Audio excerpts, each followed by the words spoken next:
And your secular career was so dynamic, is so dynamic. You made so many strides in the secular. You, like you just mentioned, the Grammy, the Oscar, the whole 9 yards. And I know that religious people have an opinion of secular artists and it not being God-centered or godly. Tell Sure. me about your journey into the secular. How did that happen? It was difficult. Like I said, I had an opportunity to go on the road and sing backup for the Manhattans. And my grandfather, who basically was the patriarch of our family, he made a lot of decisions for all of us.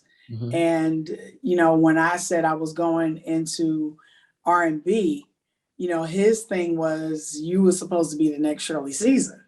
Yeah. And my first single was Shirley Caesar, Don't Drive Your Mama Away. Yes. With the preaching part, everything. I sang the whole part, okay, at 8 years old. So, my grandfather just knew I was going to be the next Shirley Caesar. So it was not working from where he was standing.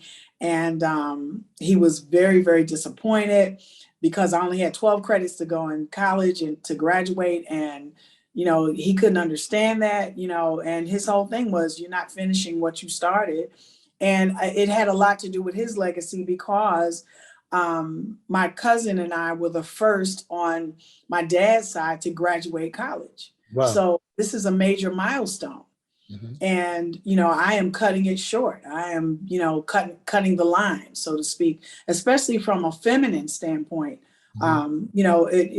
It was also a stake from a feminine standpoint in our family. And I made a different turn. And it was very difficult. I mean, when I decided I was going to do this, my mother told me when, I was 2 shakes from not doing it. And my mother told me that, hey, your grandfather lived his life, go live yours. Wow. And that was because my mom has been my best friend, my sole supporter, my #1 fan from day one.